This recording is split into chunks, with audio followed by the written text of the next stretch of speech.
नमस्कार, मैं रवीश कुमार। हमारा टैक्स कम करो, कम करो, यह आवाज इन्हीं दिनों क्यों मुखर हो रही है, क्यों सुनाई दे रही है? क्या इसलिए कि मिडिल क्लास का प्यारा शेयर बाजार डूबने लगा है? 4 महीने से अधिक समय से गिरावट के कारण 20 करोड़ निवेशकों के माथे पर शिकन पड़ने लगी है। उनकी कमाई घटती जा रही है तो टैक्स की दरें कांटे की तरह चुभने लगी हैं। बाजार में हाहाकार मचा है तो अब नजर सरकार पर पड़ी है कि माई बाप ही टैक्स घटाकर कुछ राहत दे सकते हैं ताकि उनके हाथ में पैसा आए और वे खरीदारी की तरफ लौटें। शहरों में मांग में सुधार की उम्मीद कमजोर पड़ने लगी है। इसे लेकर उद्योग जगत के संगठन सरकार से टैक्स कम करो की गुहार लगाने लगे हैं। 90 घंटा काम करने के बयान पर कितनी बहस हो गई, लेकिन उद्योग टैक्स की दरों को कम करने की बात कर रहा है, उस पर किसी ने ध्यान ही नहीं दिया। अखबारों ने भी टैक्स कम करो की मांग को प्रमुखता से पेश नहीं किया है। क्या टैक्स में राहत देकर बाजार में डूब रहे मिडिल क्लास को सरकार राहत दे सकती है? कहीं ऐसा तो नहीं कि मिडिल क्लास के बुरे दिन शुरू हो चुके हैं और इस बार उनके लिए अच्छे दिन का इंतजार और भी लंबा होने वाला है? पीएचडी, चेंबर ऑफ कॉमर्स से लेकर सीआईआई और फिक्की सभी टैक्स में सुधार की मांग कर रहे हैं। पीएचडी चेंबर ऑफ कॉमर्स की मांग है कि बैंकों में जमा राशि पर जो ब्याज मिलता है उस पर टैक्स की दर घटा दी जाए। एलएलपी कंपनियों पर अधिक से अधिक 25% ही टैक्स लगे और टीडीएस टैक्स की अलग अलग दरों को कम से कम रखा जाए। मिडिल क्लास चुप हो गया है, उसे पैसे का पाला मार गया है। भरोसा नहीं है कि टैक्स चिल्लाने से सरकार इस बजट में कुछ ठोस राहत देगी, इसलिए उद्योग जगत की इस मांग पर चुप्पी छाई हुई है। मिडिल क्लास यानी एम क्लास को पता चल गया था कि कुछ नहीं होने वाला है, इसलिए उसने अपनी उम्मीदें शेयर बाजार के ऊपर टिका दी। कोविड के बाद से खासकर शेयर बाजार की तरफ पलायन करने लगा। शेयर बाजार में उछाल और स्थिरता का लंबा दौर भी चला, जिसके कारण भरोसा बन गया कि यहां से भरपाई हो जाएगी। इसे देखते हुए शेयर बाजार में करोड़ों की संख्या में नए निवेशक आए, जिन्होंने बैंकों से अपनी जमा पूंजी निकाली और डीमैट अकाउंट खोलना शुरू कर दिया। लेकिन अब तो शेयर बाजार भी गिरने लगा है। जिस रफ्तार से विदेशी निवेशकों ने भारत के बाजार से पैसे निकाले हैं, उससे लगता नहीं कि उनकी यहां बहुत जल्दी वापसी होने वाली है। तो क्या हम 20 करोड़ निवेशकों की चिंताओं को लेकर बात कर रहे हैं? क्या अखबारों की हेडलाइन बदलने लगी है जिससे पता चले कि भारत के बाजार में जारी इस गिरावट को कैसे समझा जाए? या 20 करोड़ निवेशकों की हालत यह हो गई है कि वे अपना दुख किसी से नहीं कह पा रहे हैं? हम आज उन्हीं 20 करोड़ निवेशकों की बात करेंगे जो म्यूचुअल फंड, इक्विटी फंड वगैरह में निवेश करते हैं। सितंबर महीने से लेकर सेंसेक्स और निफ्टी में लगातार गिरावट आ रही है। 4 महीने तक गिरावट का ही दौर बाजार में चला है। बीच बीच में कुछ सुधार हुए मगर अस्थायी साबित हुए। गिरावट का दौर थमा नहीं। जनवरी के 13 दिन गुजर गए और इस बात को लेकर कोई दावा नहीं कर सकता कि बाजार में खुशहाली के दिन लौट आए हैं। 4.5 महीने से कम समय में भारतीय निवेशकों के लाखों करोड़ रुपए हवा हो गए। सितंबर महीने से लेकर 10 जनवरी तक 47 लाख करोड़ निवेशकों के डूबे हैं। पिछले 4 दिनों में बॉम्बे स्टॉक एक्सचेंज में निवेशकों के 20 लाख करोड़ रुपए हवा हो गए। 13 जनवरी को 8 लाख करोड़ घट गया। एक तरह से आप कह सकते हैं कि सितंबर से लेकर 13 जनवरी तक करीब करीब 50 लाख करोड़ रुपए हवा हो गए। इसमें अगर 5 लाख करोड़ रुपए भी छोटे निवेशकों के डूबे होंगे तो अंदाजा लगाया जा सकता है कि बाजार का यह करंट किन किन घरों में झंझना रहा होगा। बाजार में करीब 10% खुदरा निवेशक माने जाते हैं। शेयर बाजार के कारण सभी को भरोसा हो चला था कि मोदी सरकार के दौर में आर्थिक मोर्चे पर सब ठीक है, क्योंकि इस बाजार ने रूस यूक्रेन युद्ध को देखा, गजा पर इस्राएल के हमले को झेला। फिर भी इन चुनौतियों के बावजूद भारत का शेयर बाजार स्थिरता और उछाल की तरफ ही रहा। अब ऐसा क्या हो रहा है कि पिछले 5 महीने से शेयर बाजार ढालान पर फिसलता नजर आ रहा है। सितंबर 2024 में बॉम्बे स्टॉक एक्सचेंज 85,836 अंकों पर पहुंच गया था। 13 जनवरी को बॉम्बे स्टॉक एक्सचेंज 76,330 अंकों पर आ गया। 4.5 महीने में 9,000 अंक नीचे आ चुका है। इस बार गिरावट का यह दौर कुछ दिनों का नहीं, सितंबर से शुरू हुआ और अब जनवरी भी आधा बीतने जा रही है। 4 दिनों से सेंसेक्स गिरता ही जा रहा है। विदेशी निवेशक अपना पैसा निकाले जा रहे हैं। 22,000 करोड़ से अधिक पैसा भारत के बाजारों से निकाल चुके हैं। 13 जनवरी को सेंसेक्स 1,000 अंकों से नीचे आया। निफ्टी भी 345 अंक नीचे आकर 23,085 पर आ गया।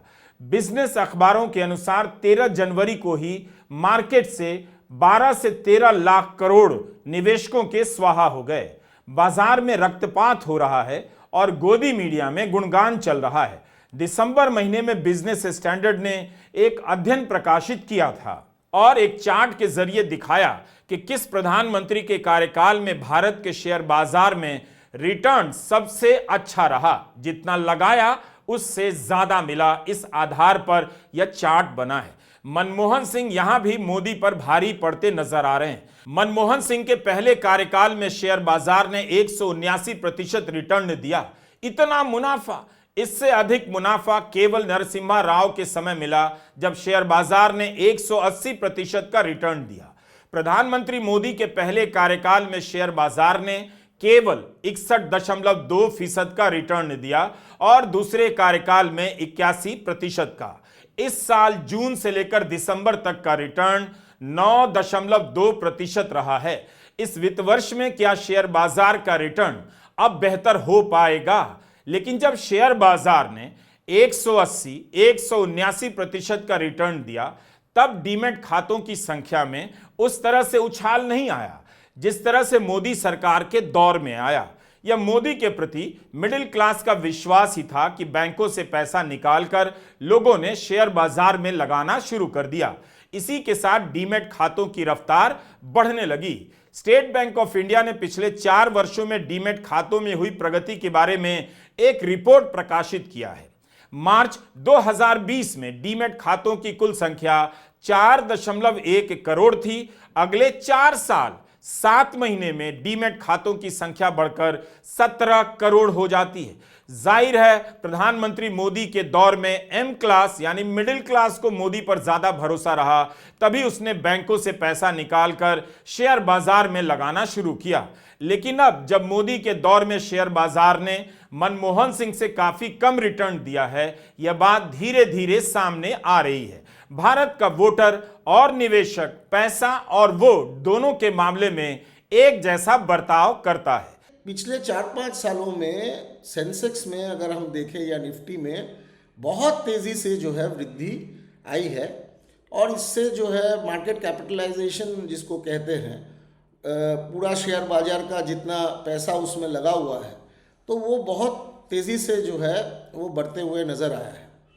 लेकिन अगर हम गौर करें तो हमारा जो असली अर्थव्यवस्था है, यानी हमारा जो उत्पादन है, जो कृषि का उत्पादन है, जो हमारा मैन्युफैक्चरिंग सेक्टर है उसका जो उत्पादन है, हमारा जो एक्सपोर्ट्स है, निर्यात है, या हमारा जो कंजम्पशन है, जो जितने हम हमारा भोग के पीछे हम जितने खर्चा करते हैं, ये जो असली इकोनॉमी है, रियल इकोनॉमी जो है, इसका ग्रोथ जो है वो शेयर बाजार के जैसा उतना तेज़ी से ग्रोथ जो है नहीं हुआ है। और हम जानते हैं कि लोकसभा चुनाव के जो रिजल्ट्स आए थे उस समय एग्जिट पोल के बाद बहुत भारी रकम से जो है शेयर बाजार में वृद्धि आई और रिजल्ट्स आने के बाद वो एकदम क्रैश हो गया। तो ये दिखाता है कि अभी शेयर बाजार का जो वृद्धि है वो काफ़ी आर्टिफिशियल वृद्धि जो है। शेयर बाजार का चढ़ना ही था कि लोकसभा चुनाव के समय प्रधानमंत्री मोदी और गृहमंत्री अमित शाह नतीजों से पहले शेयर बाजार में निवेश करने का सुझाव देने लगे। अमित शाह ने कहा कि 400 से ज्यादा सीटें आएंगी और बाजार में तेजी आएगी। प्रधानमंत्री मोदी ने कहा नतीजे के दिन 4 जून को स्टॉक मार्केट सारे रिकॉर्ड तोड़ देगा। एग्जिट पोल बीजेपी की प्रचंड जीत की घोषणा कर रहे थे। मार्केट में जबरदस्त उछाल की भविष्यवाणी चल रही थी, मगर ऐसा कुछ भी नहीं हुआ। बीजेपी का 400 पार का नारा पिट गया, अकेले बहुमत भी नहीं मिली और बाजार बुरी तरह गिर गया धड़ाम। निवेशकों के 30 लाख करोड़ रुपए एक दिन में स्वाहा हो गए। इसे लेकर कांग्रेस पार्टी ने शिकायत भी की। राहुल गांधी ने प्रधानमंत्री और गृहमंत्री के खिलाफ आरोप लगाते हुए कहा कि 4 जून से पहले निवेश करने के उनके सुझाव के कारण नतीजे वाले दिन बाजार को 30 लाख करोड़ का घाटा हुआ है। 5 करोड़ नौकरी पेशा लोगों को घाटा हुआ। राहुल गांधी ने इस मामले में संयुक्त संसदीय समिति से जांच कराने की मांग की थी, जिसे अनसुना कर दिया गया। मैं 2 इंडिविजुअल्स की बात कर रहा हूं। प्रधानमंत्री ने और हिंदुस्तान के सब रिटेल इन्वेस्टर्स जिनको नुकसान हुआ है, मैं आपसे बोल रहा हूं, आपको यह बात समझ आ जाएगी। आपका पैसा गया है, आपकी कमाई गई है, आपको नुकसान हुआ है, और इसमें करोड़ों युवा हैं जो ईमानदार हैं। तो नरेंद्र मोदी जी ने, अमित शाह जी ने आपको मैसेज दिया कि 4 तारीख को स्टॉक मार्केट आसमान छुएगी, और आपने उन पर भरोसा किया। मगर सच्चाई यह थी कि नरेंद्र मोदी को मालूम था कि 4 जून को स्टॉक मार्केट आसमान नहीं छुएगी। 4 जून को स्टॉक मार्केट का जबरदस्त नुकसान होने जा रहा है, क्योंकि उनके पास इंटेलिजेंस की रिपोर्ट थी और बीजेपी का जो इंटरनल असेसमेंट था 220 सीट का, वो उनके हाथ में था। तो मेरा यह सवाल है, और मैं आपसे इन्वेस्टर से कहना चाहता हूं कि आपको जो चोट पहुंची है, जो आपको दर्द हुआ है, वो चोट नरेंद्र मोदी जी और अमित शाह के बयान ने आपको पहुंचाई है। और हजारों करोड़ रुपए किसी ना किसी ने चोरी किए हैं। वो आपके जेब से गए हैं, रिटेल इन्वेस्टर्स के जेब से गए हैं। तो मैं चाहता हूं, आपके लिए बोल रहा हूं, मैं आपके लिए बोल रहा हूं कि इन्वेस्टिगेशन होना चाहिए, पता लगाना चाहिए कि प्रधानमंत्री जी ने, होम मिनिस्टर ने आपको यह गलत इंफॉर्मेशन क्यों दी, और ये कौन लोग हैं, इन्वेस्टर्स जो हैं, फॉरेन इन्वेस्टर्स हैं, जिन्होंने इस दिन फायदा उठाया। ये देखिए ग्राफ है, ये रेड चार्ट जो है, इसको देख लीजिए। ये नॉर्मल ट्रेडिंग है, ये नॉर्मल ट्रेडिंग है, ये ग्रे वाली नॉर्मल ट्रेडिंग है, और ये जो ट्रेडिंग है ये अबनॉर्मल ट्रेडिंग है, ये 2-3 गुना है, और फिर ये हुआ है नुकसान। तो ये नरेंद्र मोदी जी और अमित शाह से मैं पूछ रहा हूं कि आप में इसमें आपका क्या रोल था, और रिटेल इन्वेस्टर्स के लिए पूछ रहा हूं, आपकी मदद के लिए, आपकी मदद करने के लिए पूछ रहा हूं, और इन्वेस्टिगेशन होगा तो आपके लिए होगा। लेकिन अब जब शेयर बाजार गिरता जा रहा है, तब प्रधानमंत्री मोदी और गृहमंत्री अमित शाह शेयर बाजार को लेकर क्यों नहीं बोल रहे हैं? वैश्विक चुनौतियों के नाम पर सवालों को टरका देने का चलन हो गया है। भारत की अपनी आर्थिक हालत पर बात नहीं हो रही कि जीडीपी का अनुमान घटाया गया है। इस वित्त वर्ष में 6.4% जीडीपी की बात कही जा रही है। लोगों की आर्थिक क्षमता चौपट होती जा रही है, उनकी कमाई पर चोट पहुंची है तो टैक्स चिल्लाने लगे हैं। मंदिर पॉलिटिक्स में डूबा मिडिल क्लास और पूरा देश मनी मनी गाने लगा है। इकोनॉमिक टाइम्स की खबर के अनुसार दैनिक उपभोग की चीजें बनाने वाली कंपनियां, जिन्हें हम एफएमसीजी कंपनी कहते हैं, नई नई तरकीबें लगा रही हैं ताकि उनका माल बिक जाए। पहले बाजार में एंट्री लेवल पर सर्फ एक्सेल का पैकेट 110 रुपए का आता था, अब 10 रुपए का नया पैक लॉन्च हुआ है। 110 रुपए से सीधे 10 रुपए के पैकेट पर उम्मीद टिकी है। कोलगेट का टूथपेस्ट 170 रुपए का आता था, अब 80 रुपए का एक नया पैक लॉन्च किया गया है। इकोनॉमिक टाइम्स की इस रिपोर्ट में यही दिखाया गया है कि मिडिल क्लास के पास पैसा खर्च करने के लिए नहीं है, तो बाजार में माल नहीं बिक रहा है, तो थोड़ा थोड़ा करके बेचा जाए छोटे छोटे पैकेट में, ताकि लोग कुछ ना कुछ खरीदते रहे, एकदम से सब कुछ बंद ना हो। मगर बाजार में गर्माहट नहीं आ रही है, चीजें ग्राहकों के इंतजार में शाम तक थक जाती हैं। इससे अमीर गरीब की बढ़ती खाई भी उजागर होती है। एक तरफ कपड़े धोने के पाउडर का पैकेट छोटा हो रहा है, दूसरी तरफ बड़े बड़े शहरों में प्रीमियम प्रोडक्ट की डिमांड बढ़ रही है। बड़ी बड़ी कारों की बिक्री बढ़ जा रही है, छोटी कारों की बिक्री घट जा रही है। आप इस एक उदाहरण से भी समझ सकते हैं। बेहतर तो आप लोग ही जानते होंगे कि आपकी हालत क्या है।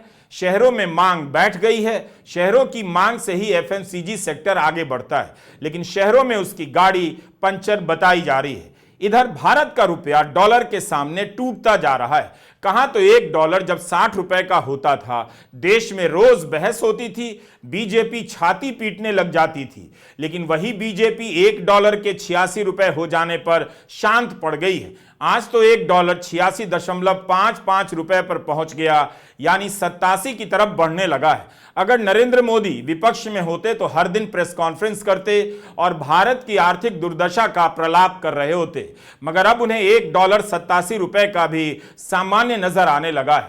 रुपए को बचाने के लिए रिजर्व बैंक अपना भंडार खाली किए जा रहा है। भारत का विदेशी मुद्रा भंडार 10 महीने में न्यूनतम स्तर पर है। 3 जनवरी को भारत का विदेशी मुद्रा भंडार $634.59 बिलियन का रह गया। सितंबर 2024 में सर्वाधिक हो गया था जब $704.89 बिलियन का हुआ। तब से $70 अरब की विदेशी मुद्रा भंडार में कमी आ गई। तो 2023-24 में जीडीपी 8.2% रही। इस वित्त वर्ष का अनुमान 6.4% रखा गया है। करीब 2% की गिरावट कोई मामूली नहीं होती। जुलाई 2024 के आर्थिक सर्वे में अनुमान 6.5 से 7% का बताया गया। जीडीपी उससे भी कम हो सकती है। हो सकता है कि 6.4% से भी कम रह जाए। 2019 में कॉर्पोरेट टैक्स कम किया गया। यह सपना दिखाया गया कि निजी कंपनियों का निवेश बढ़ेगा, उनके पास पैसे आएंगे और नौकरियां बढ़ जाएंगी, लेकिन उल्टा हुआ। कॉर्पोरेट का मुनाफा तो बढ़ गया मगर निवेश नहीं बढ़ा। 11 जनवरी के द हिंदू में प्रसेनजीत बोस और सौम्यदीप विश्वास ने भारत की धीमी होती विकास दर पर रिपोर्ट प्रकाशित की है। वे लिखते हैं कि यूपीए के 10 वर्षों के दौरान वास्तविक जीडीपी की सालाना विकास दर 6.8% थी, निवेश दर 10% थी और निजी उपभोग की विकास दर 6%। 2014 में मोदी सरकार के आने के बाद से लेकर कोविड तक वास्तविक जीडीपी की सालाना विकास दर यूपीए जितनी ही थी। निजी उपभोग की विकास दर बढ़कर 6.8% हो गई, मगर वास्तविक निवेश की विकास दर 10% से गिरकर 6.3% पर आ गई। यानी मोदी सरकार के दौरान आर्थिक विकास निवेश के कारण नहीं हुआ, जबकि यूपीए के समय निवेश अच्छा था तब जब कॉर्पोरेट टैक्स ज्यादा था। पिछले हफ्ते हमारा जो स्टैटिस्टिकल मिनिस्ट्री है, यूनियन मिनिस्ट्री है, केंद्र सरकार का जो स्टैटिस्टिक्स का जो दफ्तर है, उन्होंने जो इस अर्थवर्ष के लिए 24-25 अर्थवर्ष के लिए जो आर्थिक वृद्धि का एस्टिमेट लाए हैं, वो दिखाता है कि जितना तेज़ी से आर्थिक वृद्धि होगी, असली आर्थिक वृद्धि होगी, इसका अनुमान लगाया गया था, उतना तेज़ी से वो आर्थिक वृद्धि नहीं होने जा रहा है। पिछले साल 8% से ज़्यादा आर्थिक वृद्धि हुआ था इस हमारे देश में, लेकिन इस साल वो सिर्फ 6.3 या 6.4% जो है वो होने की संभावना है। तो ये जो आर्थिक वृद्धि कम होने का जो अभी बात आ रही है सरकारी तौर पे ही, इसका कारण ये है कि निजी निवेश जो है उसमें कोई वृद्धि देखने को नहीं मिल रहा है, और उसके साथ साथ कंजम्पशन का भी जो ग्रोथ है वो भी बहुत ज़्यादा जो है नहीं हो पा रहा है। और जिसके चलते अगर हम मैन्युफैक्चरिंग क्षेत्र को देखें या सेवा के जो अलग अलग क्षेत्र हैं उसको भी अगर हम देखें, तो हर चीज़ में ही धीमी गति से आर्थिक वृद्धि होता हुआ नज़र आ रहा है इस साल में।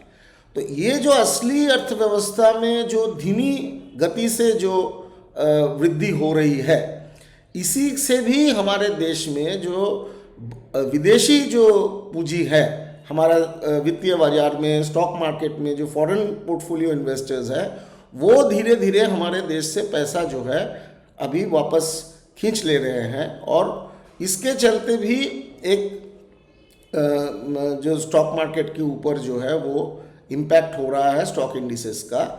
और हम लोगों का जो इतना बड़ा हुआ जो अभी डोमेस्टिक इन्वेस्टर्स है, रिटेल इन्वेस्टर्स है, इनका अभी भी कॉन्फिडेंस बना हुआ है इंडियन इकोनॉमी पे, इंडियन ग्रोथ स्टोरी पे, लेकिन ये कॉन्फिडेंस को धक्का लग रहा है। ये जो ग्रोथ एस्टिमेट्स कम हुआ है, तो अभी आने वाले दिनों में बजट भी आएगा, उसके बाद क्या सुधार होगा उसको भी देखना पड़ेगा। लेकिन ये बात तय है कि हमारे देश का जो शेयर बाजार में जो वर्तमान जो वैल्यूएशंस है, जो करंट प्रेजेंट वैल्यूएशंस है, वो काफ़ी इन्फ्लेटेड वैल्यूएशंस है, यही लग रहा है। तो इन्फ्लेटेड वैल्यूएशंस जब भी होता है तो उसमें शार्प करेक्शंस होने की भी जो है गुंजाइश रहती है। तो आने वाले दिनों में हमारा देश का स्टॉक मार्केट में, सेंसेक्स में, निफ्टी में भी हम भारी गिरावट का आशंका जो है जता सकते हैं। इसलिए यह कहना पूरी तरह सही नहीं है कि भारत की अर्थव्यवस्था में जो गिरावट से लेकर ठहराव की स्थिति बताई जा रही है वो केवल वैश्विक चुनौतियों के कारण है, अमेरिका के कारण है। मोदी सरकार के दौर में मैन्युफैक्चरिंग सेक्टर कभी उठ नहीं पाया, थोड़ा बहुत सुधार होता रहा, लेकिन कुल मिलाकर इसका प्रदर्शन औसत रहा है। रोजगार देने वाले किसी भी सेक्टर ने इतनी प्रगति नहीं की जिसे लेकर हेडलाइन चमकने लग जाए। कंपनियों में सैलरी का बढ़ना रुक सा गया है। जाहिर है मिडिल क्लास के पास कहीं से पैसा आ नहीं रहा है। टैक्स में कमी तो होनी चाहिए, लेकिन क्या टैक्स में कटौती काफी होगी? भारत सरकार के पास कितना स्कोप बचा है कि वह टैक्स में कमी करे? हेडलाइन के लिए कुछ इधर से उधर किया जा सकता है, लेकिन बड़ी राहत की उम्मीद कम ही नजर आती है। उदय कोटक ने भी टैक्स कम करने की बात कही है। 6 जनवरी को लाइव मिंट की गोपिका गोप कुमार और सतीश जॉन से बातचीत में उन्होंने कहा, निजी कर और कैपिटल गेन टैक्स पर मैं सरकार को बधाई देता हूं। इनसे जुड़े नियम सरल हुए हैं, मगर मैं मानता हूं कि ब्याज दर और निजी आय पर लगने वाले टैक्स को कम किया जाना चाहिए। मेरा अपना मत है कि निजी आय पर लगने वाला मार्जिनल टैक्स 39% से कम होना चाहिए, 33 या 35% होना चाहिए। पहले ये 42% था, कम करके 39% पर लाया गया। कॉर्पोरेट टैक्स 25% है, तो कुल मिलाकर कॉर्पोरेट पर 1/4 और लोगों पर 1/3 मार्जिनल रेट, इसका नतीजा अच्छा होना चाहिए। तो कॉर्पोरेट को क्या डर लग रहा होगा कि कहीं सरकार फिर से उस पर टैक्स ना बढ़ा दे, इसलिए अब कॉर्पोरेट इनकम टैक्स घटाने की बात करने लगा है। लेकिन सीआईआई के अध्यक्ष और उद्योगपति संजीव पुरी का भी कुछ कहना है। वे मानते हैं कि 20 लाख तक की आमदनी वाले को टैक्स में राहत देनी चाहिए। लेकिन पुरी भी वही कह रहे हैं जो बहुत से विशेषज्ञ और अर्थशास्त्री कोरोना के बाद से कहते आ रहे हैं। अर्थव्यवस्था और आम जनता की आर्थिक हालत को सुधारने के लिए मांग बढ़ाने की बहुत जरूरत है। यह निवेश को बढ़ाने से भी बड़ी जरूरत है। लेकिन सरकार की नीति कॉर्पोरेट निवेश को बढ़ावा देने की रही है। वर्षों से टैक्स में छूट दी जा रही है। कॉर्पोरेट के लिए अन्य कदम भी उठाए गए, लेकिन जिस निजी निवेश की उम्मीद सरकार लगाए बैठी रही वो कभी हुआ नहीं।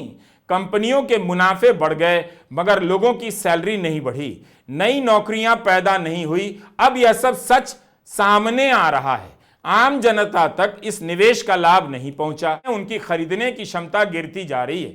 संजीव पुरी ने सरकार द्वारा पूंजीगत व्यय यानी कैपेक्स को बढ़ाने पर जोर दिया ताकि नई नौकरियां पैदा हो और टैक्स से निचोड़ी जा चुकी जनता तक राहत पहुंचे। संजीव पुरी ने यह भी कहा कि कपड़ा और जूता के सेक्टर में हाथ के काम का इस्तेमाल होता है। इन सेक्टरों में निर्यात को बढ़ावा देने की जरूरत है। इंग्लैंड और यूरोप के देशों से मुक्त व्यापार समझौते होने चाहिए ताकि निर्यात बढ़े, रोजगार पैदा हो। संजीव पुरी ने वो बात कह दी जिसे कहने में उद्योगपतियों को खाने की मेज पर एक कटोरी में ईडी, एक कटोरी में इनकम टैक्स और चम्मच में सीबीआई नजर आने लगती है। फिर भी राम जाने संजीव पुरी ने कैसे कह दिया कि पेट्रोल और डीजल पर टैक्स में कटौती कर मिडिल क्लास को राहत पहुंचाना जरूरी है। 20 लाख सालाना आय वाले वर्ग के लिए आयकर में कटौती करने की जरूरत है। मनरेगा वेतन में बढ़ोतरी की बात भी संजीव पुरी कर रहे हैं। तो जो बात मीडिया नहीं कह पा रहा है वो बात अब उद्योगों के संगठन की तरफ से कही जाने लगी है।